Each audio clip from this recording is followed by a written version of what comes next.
Hello, it's almost July as I'm recording this, so it's almost time for the summer holidays here in Belgium and in a couple of other parts around the world. So now is a good time to have a look at your social media strategy for the summer. Last year, around May, June, we got the following question quite a lot of times. What should I do with my social media in the summer? Is it true that less people are active? Is it true that my reach will go down? How should I deal with this? So we answered that a couple of times last summer, and that's why we're making a webinar about it today.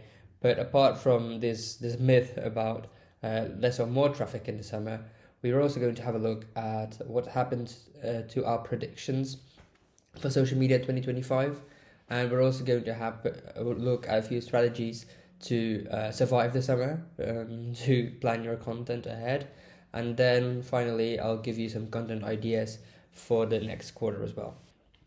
So first of all, there's less activity during the summer. Is that truth? Is that the truth, or is that a myth? To get to a result, or to get to an answer to this question, I had a look at the numbers of several Willow users. So we reviewed their follower accounts. Does that drop? Does that go up? Does that stay the same in the summer? And what were their best performing posts of the last 12 months, or of the last 365 days? So we did this exercise around the middle of June. So we could look at the first quarter of those analytics and compare it to the rest of the year. We had to exclude, of course, a couple of companies, the ones that have not been very active in the past few months. Also the ones that removed their added channels, because then that will suddenly give a spike or drop in the follower accounts. And sometimes for certain categories like law and HR, we have a huge number of clients. It's just not a good idea to include all of them, and we just had a look at a couple of the more representative ones in the following slides. So for example, here are 6 law customers where we had a look at their follower accounts over the past 365 days, and we can actually see that for about half of them there's no huge difference between the start of the year, the summer, the end of the year. So like these 3, absolutely not a huge amount of difference. Then we have one where there's actually a lot more new followers in the beginning, and then we have 2.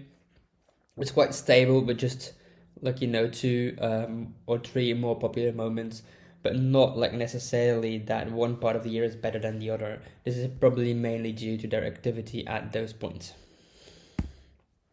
Then we just looked at the reach. In yellow, we've got the summer months, July, August. In orange, we've got September and June as well. So the 2 months before the summer break in Belgium. As you can see, there's at least 1 or 2 good posts, or the most popular posts in their top 6 to top 8 posts of these accounts. There's no conclusion here in the webinar. I did have a closer look at everything and wrote down some conclusions that will be published in our newsletter on LinkedIn. So if you head over to LinkedIn and then click on the Willow page and find a newsletter, you will find a more detailed conclusion about the different numbers per category and what it means in terms of most popular posts. But here's a further analysis of a couple of accounts. Here we can see as well June and September, the best posts. Again, September, and here again August, September, July, June. So it looks like for law, the summer is a pretty good period to post things online on LinkedIn or Instagram and Facebook as well. Construction, which is a quite wide category. We've got a company that sells building materials. We've got a few in the energy sector, and then we have one in real estate development. And here again, we can see in terms of follower count, there's no huge difference, apart from this one maybe a little bit, here a little bit, here a little bit, but those could be down to activities, very popular posts, and not really down to the summer months. What we do see is that in terms of reach, this industry has a more difficult time in the summer. So we see September and August here for 2 posts, nothing in the second example. Again here only 1 example during the summer months, and here again almost at the end of September And here, a couple of posts in September, but they're almost all in September here, so that was probably some sort of anniversary, which meant that they got more posts that performed well at that time. So for construction, summer didn't really affect the amount of new followers, but it does affect the amount of impressions. And next industry is HR. For HR, again, we see that there's no difference in terms of new followers during the summer months. Again, the summer months are the first 3 months around here. Here it drops off a little bit. Here it's quite the same. Here's a little bit with ups and downs, but no huge difference. This is the only one where there's maybe a noticeable difference, but that could be because they became a little bit more active over these months as well. In terms of reach, it's mixed. We see a few posts towards the end of August, September here, June. Again, September as the best post. And here we actually see October, and then a few posts around this time of the year actually. And we've got one more where we also see September, and a few in June or the start of the summer. So we can kind of see that around the times that I suppose people start looking for their first job, they end school in June, or after they resit their exams in August and then start entering the job market in September, those seem to be good times for HR. Could also be unrelated because a lot of our HR customers aren't necessarily helping people into jobs. They're also recruiters who work at a much higher level. There are also assessment centers, so it's quite broad, but it does seem to have an effect somehow.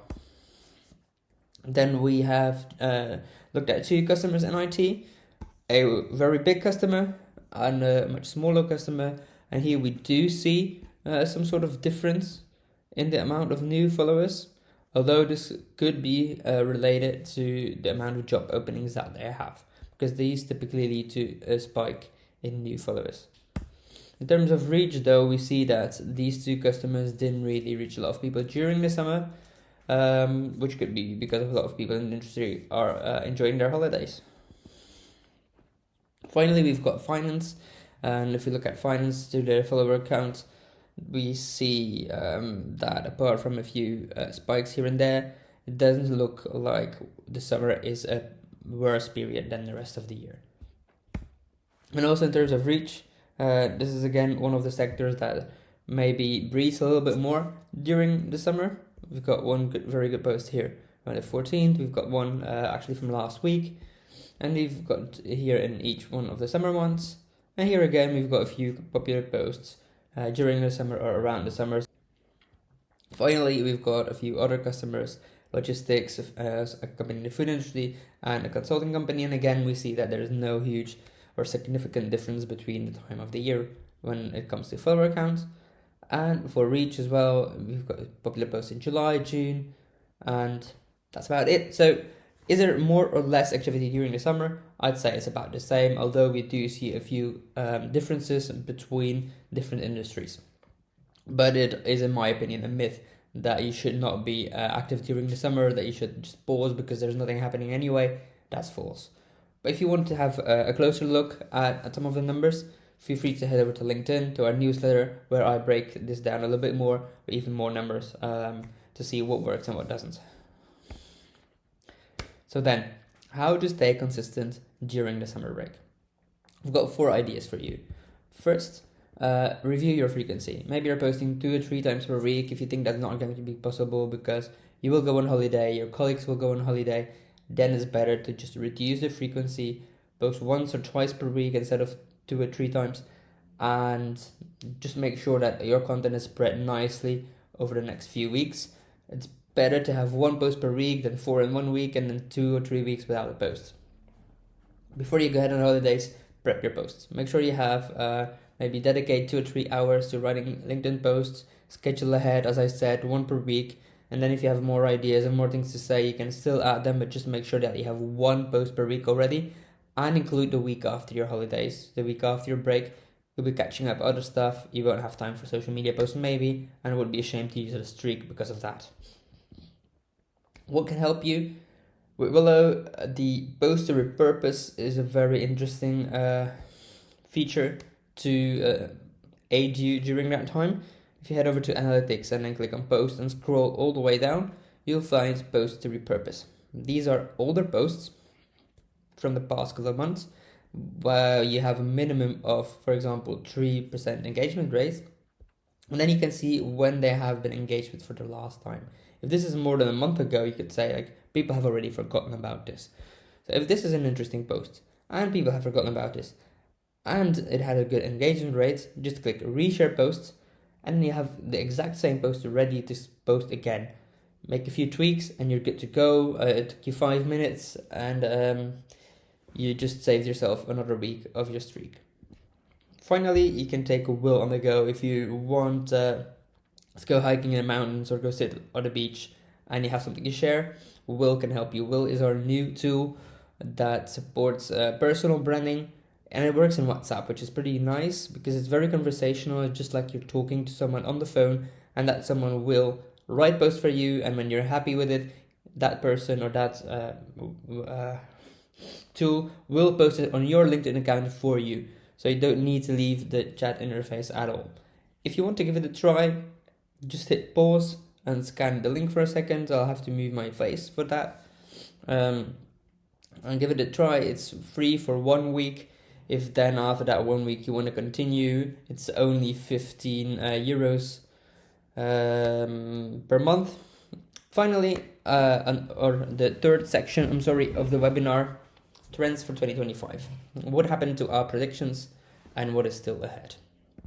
First of all, we predicted more video on LinkedIn, and we have definitely seen more short form video, more of the vertical format videos. Although I think it has been a little bit slower than expected. It's kind of taking off in the last few weeks, but I was expecting this early in the year.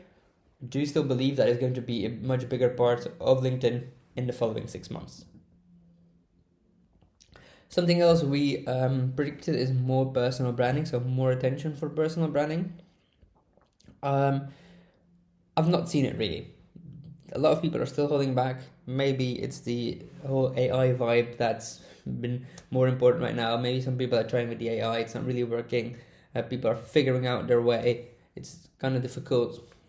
But if you want to get started with personal branding, it's good to know that going viral is not that important. What's really important is sharing the right message with the right people. And even if you only reach 200 or 300 people each time, if those are the right people, that's all that matters. Then we said something about carousels as well. Stick with them. Okay, they still work, but they are time consuming. You really need to make a good carousel for it to be worth the investment. Sometimes you see really value-packed slides with a strong hook, those work. Sometimes the designs are a bit lazy, the tips are a bit generic, maybe created with ChatGPT. Those carousels typically get ignored, and then you spend a lot of time designing them and they didn't really lead to anything, so they were not worth the effort. Then there's the big differences in terms of search. We've got social search, we've got AI search. People are searching on social media, they're using Instagram, they're using TikTok to find the answers to their questions. They're also moving to ChatGPT, so search is spread all over the place. It's difficult to take that into account.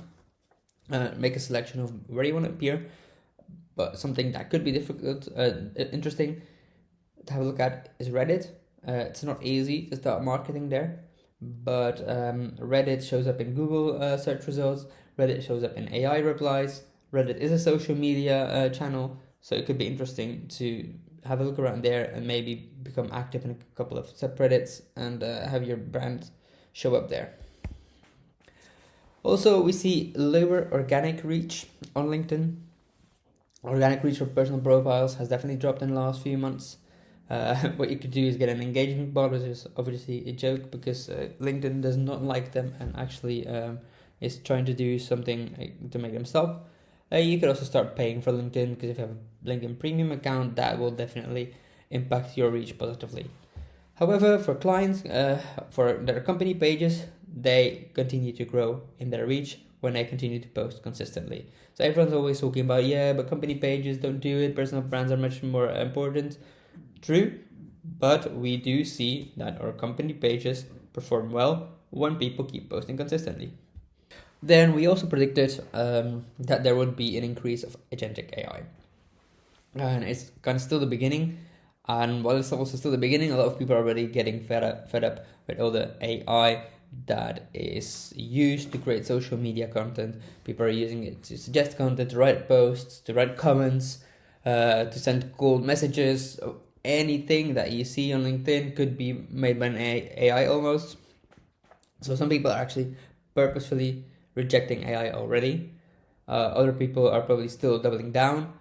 It's going in all directions. For now, we believe that it's probably best to stay somewhere in the middle.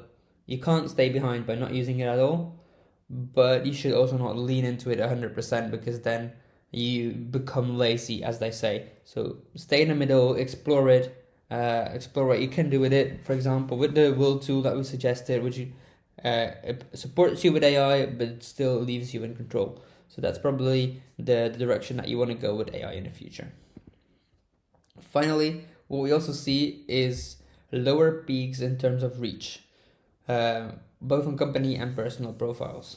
We see that when you post something today, it might reach a few people today, it might reach for a few others tomorrow, etc., etc. Your post will continue to show up even 2 or 3 weeks later. In the past, this didn't happen. Most of the reach would be on the first day, the second day, and that's about it. Now your post just lives on the algorithm for much, much longer. Finally, then the section about post ideas for the next few months. We split it up on a monthly basis. So, for example, in July, you could write something about our Belgian national holiday, but also about the Day of the Flemish Community. Other ideas for educational content are how to make your reader's job summer-proof. So we are now doing this presentation to help you with social media in the summer. How can you help your customer in the summer? Can you, like for example, the payroll, how do you make sure everyone gets paid during the summer? Or do you have any handovers that you can turn into social media content? Are you setting up any automations?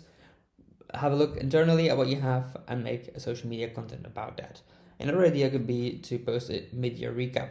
What have you achieved in the first few months of this year? Have there been any successful client cases, any new colleagues, important changes in the law? Anything that was worth noticing in the first part of the year could make part of a mid-year recap. In August, we've got the research exams here in Belgium. People might be looking for their first job, so post your job openings again. And in September, people are also start thinking maybe about the change in their lives. Kids go back to school. Maybe I wanted something different as well. So job openings are good to post towards the end of August. And another post idea for August could be your industry trends for the rest of the year. We're halfway through the year. We did our recap in July. Let's look ahead in August. Then in September, we've got 2 days in the French part of the country. So we have the Day of the Walloon region and Day of the French Community.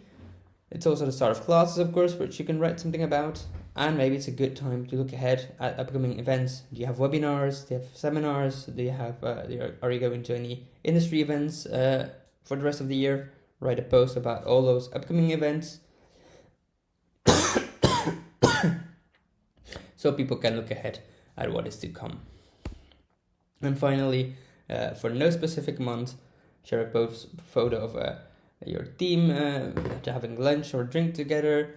Post your students or your student jobs that you have for the next few months, or the ones that were with you in the summer. Repurpose the content which I just showed. Launch a product or a service. Or say what you've been working on. Share your summer reads from your personal profile, or just look back at a meet the team post. Maybe it's been a long time since you presented the team. Any part of the summer could be a good time to have a look at that again. And then finally, if you don't know what to do in the summer, here's a few more ideas to kill your time. Prepare content for the rest of the year. Fine-tune your social media templates. Create some video content. Optimize your social media profiles and business pages. Dive into your analytics. Or start with personal branding. All of these are things we can help with. If you have a look at the other webinars, we've explored all of those. Preparing content for the rest of the year is not something we've explored already, but it's something that we actually might do in the next webinar. If you have any other suggestions for webinars, feel free to reach out. If you have any questions, just reach out as well. Thanks for watching, and good luck.